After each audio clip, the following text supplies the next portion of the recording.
오늘은 우리가 살려야 할 사람들에 대해서 한번 생각해 보도록 하겠습니다. 여러분, 이 땅에 존재하는 모든 것들은 다 이유가 있고 목적이 있습니다. 여러분, 존재하는 모든 것에는 다 이유가 있는 것이죠. 그러니까 여러분, 살아 숨쉬는 모든 인간들에게는 여러분 다 이유와 목적이 있는 것입니다. 여러분, 이것을 바탕으로 한 걸음 더 들어가 보면 목적대로 쓰임받는 거, 여러분 그것이 가장 행복한 일인 줄로 믿습니다. 인간의 행복이 무엇이냐? 목적대로 쓰임받을 때 여러분 그때 인간은 행복을 느끼게 되는 것이죠. 그러니까 여러분, 내가 내 존재 이유를 아는 것만큼 중요한 것도 없는 것입니다. 나라는 존재가 쓸데가 있다, 쓸모가 있다, 내가 지금 누군가에게 쓰임받고 있다, 또 나로 인해서 누군가가 또 어떤 곳에 유익이 있다라는 것이 여러분 우리에게 얼마나 큰 기쁨과 행복이 되는지 모릅니다. 성경은 인간이 이 세상에 존재하는 이유를 뭐라고 가르치고 있습니까? 여러분, 인간은 하나님을 영화롭게 하고 그를 영원토록 즐거워하는 것이 여러분 인간의 제일된 목적이라고 하고 있습니다. 여러분, 이 말은 하나님께 영광을 돌려드려야 된다, 이런 뜻이죠. 하나님께서 우리를 통해서 영광 받으실 때, 언제 하나님께서 영광을 받으실까요? 우리가 헌금을 많이 했을 때, 우리가 헌신을 많이 했을 때, 여러분 우리가 좋은 마음을 많이 가지고 있을 때 물론 하나님께서 영광 받으실 수 있는데, 하나님께 영광을 돌려야 된다라는 말은 딱 한 가지 의미가 있습니다. 여러분, 하나님을 드러내는 거예요. 이 세상에 하나님을 드러내는 것, 하나님의 존재를 입증해내는 것, 하나님의 살아계심과 하나님의 전능하심과 모든 우주 만물의 주인 되심을 이 세상 가운데 선포하고 증명해낼 때, 여러분 그때 하나님께서 영광 받으시는 줄로 믿습니다. 여러분, 이 일을 위해서 하나님은 우리 각 사람을 예수 그리스도의 보혈의 피로 말미암아 죄와 사망에서 우리를 건져내 주신 거예요. 이 일을, 여러분 이 기쁨의 일을 동참시키기 위해서 우리를 건져내 주신 거예요. 하나님의 자녀 삼아 주셨고 또한 천국 백성 되게 해 주셨습니다. 그런데도 불구하고 여러분, 하나님 나라에 직접 하나님께서 우리를 구원해 놓고 데려가신 것이 아니라 이 죄악된 세상 그대로 살게 하셨습니다. 하나님께서 우리를 깨끗게 하시고 하나님의 자녀 삼아 주시고 천국 주시겠다, 그렇게 이야기하셨으면 그 즉시 천국으로 데려갔으면 얼마나 좋겠습니까? 좋겠죠. 그런데 강팍하고 죄악된 이 세상 가운데 여전히 고생하면서 살게 내버려 두고 있습니다. 왜 그러겠습니까? 이 세상에 아직도 예수 그리스도를 알지 못하고 하나님과 무관하게 살아가는 사람들이 많기 때문에 그들에게 살아계신 하나님을 입증해내라고, 그들에게 전능하신 하나님, 우리에게 좋은 아버지가 되어주시는 그 하나님을 선포하라고 여러분 이 세상 가운데 우리를 존재케 해주시는 줄로 믿습니다. 하나님이 예수 그리스도를 통한 구원을 모르는 사람들에게 예수 그리스도를 증거하고 전하라고, 그래서 아직 죄와 사망 가운데 방황하는 자들도, 세상에 그런 사람들이 얼마나 많이 있습니까? 우리는 어떤 사람들입니까? 예수 생명을 누리는 사람들 아닙니까? 천국 복음을 누리고 있는 그런 사람들 아닙니까? 우리를 죄악된 이 땅 가운데 존재케 하시고 또한 남겨주신 줄로 믿습니다. 우리가 계속해서 묵상하고 있는 이 여호수아서 말씀에서 여러분, 이스라엘 백성들이 가나안 땅에 들어가는 모습을 보여주고 있습니다. 혹자는 여호수아서를 가나안 정복기다, 이렇게 이야기하는 사람들이 있습니다. 또 가나안 전쟁을 이야기하고 있는 책이다, 이렇게 이야기하는 분들이 있지만 여러분, 여호수아서는 그런 성경이 아니에요. 전쟁서가 아닙니다. 가나안 땅을 어떻게 정복했느냐가 여러분 이 여호수아서의 핵심 내용이 아닙니다. 여호수아서는 하나님 언약의 성취예요. 우리가 순종할 때 하나님의 언약은 성취된다, 이것을 지금 여호수아서를 통해서 보여주고 있는 것이죠. 하나님이 이스라엘의 조상 아브라함에게 약속하셨고 이삭과 야곱과 요셉을 통해서 갱신하신 그 가나안 언약을 여호수아 때에 와서 이제 성취하시는 과정을 보여주는 성경이 바로 이 여호수아서인 것입니다. 주시마, 약속하신 것은 여러분 가나안 땅이지만 여러분 이것을 그대로 우리에게 적용해 보면 어떻게 적용할 수 있을까요? 오늘날 이 여호수아서를 읽는 모든 성도들에게 구원을 약속해 주셨잖아요. 그 구원을 이루어가는 과정을 오늘 이 여호수아서를 통하여서 우리에게 보여주고 있는 것입니다. 그래서 여호수아서에 나타난 이스라엘 백성들이 가나안 땅에 들어가는 과정을 깊이 묵상해 보면 우리가 이 세상 살면서 구원을 이뤄가는 과정을 한눈에 볼 수가 있는 것이죠. 여러분 오늘 본문에 나오는 여리고성 이야기는 구원받은 자와 구원받지 못한 자의 분명한 차이를 보여주고 있습니다. 여리고성을 여러분 이 세상이라고 한다면 형벌받아 심판받아 형벌받는 때가 분명히 오지 않겠습니까? 이 세상에 마지막 때가 분명히 오지 않겠습니까? 여러분 그때에 영원한 사망에 들어가는 자들이 있고 그럼에도 불구하고 최후 심판에서 구원을 받고 하나님의 천국을 여러분 소유하는 그런 사람들도 있을 거예요. 지금도 우리가 이미 임한 하나님의 나라에서 우리가 살아가고 있지만 여러분 그때가 되면 우리에게 하나님께서 약속하신 천국을 우리에게 주실 거란 말이에요. 여러분 어떤 사람은 구원받고 어떤 사람은 구원받지 못하고 그 차이가 무엇입니까?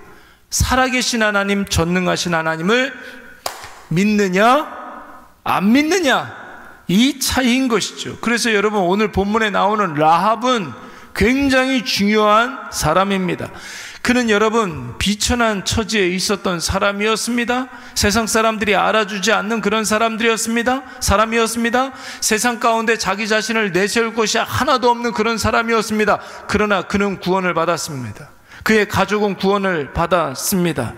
왜 그렇습니까? 전에도 말씀을 드렸지만 그는 하나님이 어떤 분인지를 소문으로만 듣고도 알고 믿었던 사람이었습니다. 위로는 하늘에서도 하나님이시고 땅에서도 유일하신 하나님이라고 담대하게 고백했던 사람이었기 때문입니다. 여러분 이 고백을 라합이 언제 했습니까? 여리고성에 이스라엘의 정탐꾼이 잔입했을 때에 라합이 그들을 살려주면서 했던 고백이 위로는 하늘의 하나님이시고 땅에서도 여호와는 하나님이시다 이렇게 고백을 낼 거예요. 그때 정탐꾼들이 여리고성이 심판받을 때 반드시 라합은 살 것이다 이렇게 이야기합니다. 살려준다라는 것이 아니라 살 것이다. 왜요? 라합이 분명한 하나님에 대한 믿음과 하나님에 대한 신앙과 하나님에 대한 기대감이 있었기 때문에 그런 것입니다. 정탐꾼들이 살려주는 것이 아니라 누가 구원해 주신다고요? 하나님이. 정탐꾼을 살려주었기 때문에 라합이 살아난 것이 아닙니다. 여러분 이스라엘을 선대했기 때문에 라합이 살 수 있었던 것이 아닙니다. 자기 목숨 내놓고 누군가를 살렸기 때문에 여러분 라합이 구원을 받은 것이 아니에요. 여러분 구원은 선행과 공덕 때문에 우리가 구원받는 것이 아니라 누구를 믿을 때? 하나님을 믿을 때, 전능하신 창조주 하나님을 믿을 때, 하나님께서 살아계셔서 온 우주 만물을 다스리시는 주관자를 내 인생의 구주와 주님으로 고백하고 선포할 때, 그래서 그 신앙으로 살아갈 때 이런 구원은 우리에게 임하게 되는 줄로 믿습니다. 그래서 여호수아와 이스라엘은 라합과 관련된 모든 가족들을 다 살려낸 것이죠. 사랑하는 여러분, 그리스도인들은 이 땅에서 어떤 자들입니까?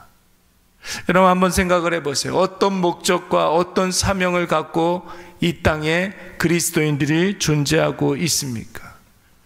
여러분 그리스도인들은 살리는 사람들이에요. 생명을 살리는 사람들.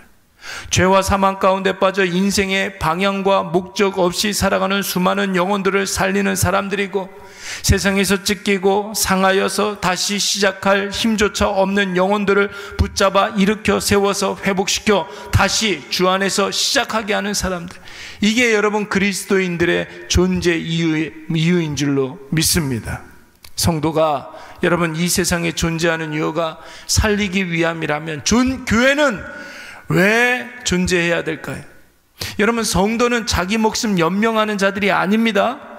사명을 위해서, 살리는 일을 위해서 자기 생명을 사용하는 자들이죠. 그렇다면 교회는 여러분 어떤 곳입니까? 교회도 살리는 곳인 줄로 믿습니다. 살리는 곳이에요, 여러분. 분명히 같은 신앙을 가진 사람들이 모여서 예배하고 은혜 받고 교제 나누는 곳이 교회입니다. 그런데 그 모든 것들이, 예배하고 기도하고 은혜 받고 또 함께 교제 나누고, 이 모든 것들을 우리끼리면 안 되는 거예요. 우리끼리만 하면 안 되는 거예요. 그건 동아리 모임이에요. 그건 세상에서도 할 수가 있는 것입니다. 교회는 변하지 않는 목적과 최종적인 사명이 있잖아요. 그것이 바로 전도와 선교의 사명 아닙니까? 교회의 최종적인 존재 목적이 전도와 선교라고 한다면, 그것은 은혜를 받되 우리끼리 받고 끝내면 안 되고, 기뻐하고 즐거워하되 우리끼리 좋고 끝내면 안 되는 것이고, 구원의 감격이 우리의 가운데 충만해야 되되 우리끼리 누리고 끝내면 안 된다는 거예요. 우리로 인하여서 누군가가 건져냄을 받아야 되는 거예요. 우리의 기쁨과 감사에 그도 동참할 수 있어야 되고, 우리가 누리는 구원의 감격을 그도 느낄 수 있어야 할 줄로 믿습니다. 어제도 어떤 아이 엄마가 아이랑 같이 교회에 이렇게 왔어요. 교회 앉아서 기도하시더라고요. 아이가 엄마의 기도를 방해하지 않기 위해서 제가 아이 손을 붙잡고 젤리도 두고 과자도 주고 여기저기 구경도 시켜주고 같이 놀아줬어요. 한 3분 있으니까 엄마가 이렇게 나왔어요. 교회를 어디 다니십니까? 기도하니까. 교회 다닌다고 생각할 거 아니에요. 교회는 안 다닙니다. 저는 예수를 안 믿습니다. 교회를 다니지 않아요. 그래도 교회는 한번 나가본 적이 있을 거 아닙니까? 제가 그랬더니 어렸을 적에 교회 나가본 적이 있습니다. 교회를 나가려고 하는데 지금 주저하고 있습니다. 그렇게 이야기를 하더라고요. 그렇습니까? 우리 교회는 주일학교도 있고 아무 때나 와서 기도할 수 있고 자유롭게 예배할 수 있으니까 부담 갖지 말고 오세요. 저 그 말밖에 안 했어요. 저 그 말밖에 안 했다고요. 제가 뭐라고 그러지 않았습니다. 근데 눈물을 줄줄 흘리는 거예요. 무슨 사연이 있겠죠? 물어보지 않았어요. 그냥 물어보지 않았어요. 그냥 그러고 갔어요. 네, 그랬습니다. 여러분, 교회는 살리는 곳이어야 될 줄로 믿습니다. 내내 마음에 그분이 남는 거예요. 그래서 제가 잘하지 않는 저녁 때 손편지를 썼어요. 전화번호를 하나 알아놨어요. 손편지를 이렇게 써가지고 어디가 붙일 데가 없잖아요. 주소는 모르니까 사진을 찍어가지고 그래서 문자로 보내드렸어요. 답신이 오더라고요. 목사님, 아이들 개학하고 학교 보내고 한번 찾아뵙겠습니다. 그러더라고요. 예? 그렇게 한 걸음 더 하나님께로 나아가면 되는 것이죠. 그렇죠? 성도와 교회는 여러분 살리는 곳인 줄로 믿습니다. 하반기 우리 교회 집중 사역 분야가 목표가 무엇이라고 했습니까? 꼭 기억하세요. 교회에 딱 왔는데 여러분 기도하고 난 이후에 여러분 교회에 누가 있는지 없는지 그것부터 찾아야 돼요. 우리 하반기 우리 교회의 집중 사역 목표는 무엇이냐면 여러분 내가 교회 딱 왔는데 누가 있는지를 먼저 찾는 거예요. 누가 있으면 내가 그 사람을 아는 사람이든 모르는 사람이든 그가 예수를 믿는 사람이든 안 믿는 사람이든 그가 우리 교회 사람이든 타 교회 성도이든 지나가는 사람이든 구경하러 오는 사람이든 우리 교회 발을 들여놓는 모든 사람들에게 따뜻하게 환대하고 따뜻한 말로 위로하고 칭찬하고 축복하고 그가 구겨졌던 모든 부분들이 우리 교회에 와서 쫙쫙 펴져서 여러분 다시 시작하게 하고 새롭게 하는 것, 여러분 그것이 우리 교회의 사역의 여러분 집중 사역의 목표인 줄로 믿습니다. 이 일을 위해서 우리 모든 성도들이 일단 교회에 오면 만나는 그런 될 수 있으면 만날 수 있는 그런 모든 사람들을 다 만날 수 있어요. 아이 컨택하고 눈을 마주치고 손을 잡고 인사할 수 있어야 돼요. 그리고 근황을 물어봐요. 한 주간 어떻게 지냈어요? 또 기도하겠다고 이야기하고 또 그 말에 들어주고 또 맞장구 쳐주고. 여러분 누군가가 기도하는 것 외에 혼자 우두커니 뻘쭘하게 앉아있는 사람이 있으면 안 되는 거예요. 그러면 안 되는 거예요. 어제 주일날 그랬잖아요. 제가 이제 사람들 만날 분들 다 만나고 이제 식사를 이렇게 하려고 미국에 살다가 오신 분이 계셔가지고 그분하고 같이 이제 식사를 하려고 이렇게 앉아있는데 그날 처음 오신 분이 계셨어요. 목사님 저 갈게요 하고서 가더라고. 혼자 나와서 혼자 예배드리고 혼자 밥 먹고 혼자 가는 분이었어요. 아무도 그분을 케어하지 않았어요. 혼자 나와서 혼자 밥 먹고 혼자 가는데 그가 우리 교회 처음 오신 분인지 아닌지를 아무도 몰라요. 저는 알죠. 주중에 만났기 때문에. 먹던 밥을 다 그대로 놓고 따라오시라고. 새가족실에서 한참 이야기하는데 2시 예배까지 드리고 갔잖아요. 바빠서 가려고 한 게 아니에요. 아무도 잡는 사람이 없고 아무도 자기를 케어해 주는 사람이 없으니까 뻘쭘해서 가는 거였어요. 그래서 제가 권사님 몇 분 이렇게 해가지고 좀 같이 좀 이야기 좀 해주시라고 그렇게 했더니 2시 예배까지 드리고 가시더라고요. 그리고 다음 주에는 못 온다 그랬어요. 다음 주에는 자기가 좀 이렇게 몇 번 이렇게 갔던 그 교회에 이야기하고 오겠다 그렇게 이야기하더라고요. 교회가 너무 좋아요 목사님. 너무 따뜻해요. 같이 여러 권사님들이 같이 이야기해 주시고 그러니까 교회가 너무 좋아요. 따뜻하고 또 같이 제 얘기를 들어주셔서 너무 좋아요. 그러고 가셨어요. 여러분 그게 아무것도 아닌 것 같고 티 안 나는 일인지 몰라도 여러분 그 일이 얼마나 중요한 일인지 모릅니다. 여러분 교회에 오면 일만 하시는 분들이 있어요. 그게 한국교회 문제예요. 교회에 오면 일하는 곳이라고 생각을 해요. 여러분 교회는 일하는 곳이 아니에요. 교회는 여러분 신학교에 가가지고 조직신학을 배우고 교회론을 배울 때 제일 먼저 이야기하는 게 꼬미니움 쌍뚜름, 성도의 교제부터 배워요. 성도의 교제가 이루어져야 그 위에 그 무엇도 다 이루어지는 거예요. 예배도 가능하고 전도와 선교도 가능한 거예요. 성도의 교제가 이루어질 때 기도도 되는 것이고 말씀도 들리는 거예요. 교회는 일하러 오는 것이 아니라 여러분 성도의 교제를 하러 오는 곳입니다. 은혜를 받는 거예요. 일에 사로잡히면 안 돼요. 교회를 열심히 하면 여러분 그 열심을 통해서 문제가 생길 수 있어요. 틀림없어요. 사역을 하시기 바랍니다. 우리 교회가 가지고 있는 그 사역, 우리의 유일한 사역, 살리는 거예요. 살리는 거예요. 구겨졌던 것들이 펴지게 하는 것, 무너졌던 것들을 다시 회복시켜주는 것. 여러분 이것을 꼭 기억하셔서 여러분 그 사역, 살리는 사역을 감당하시기 바랍니다.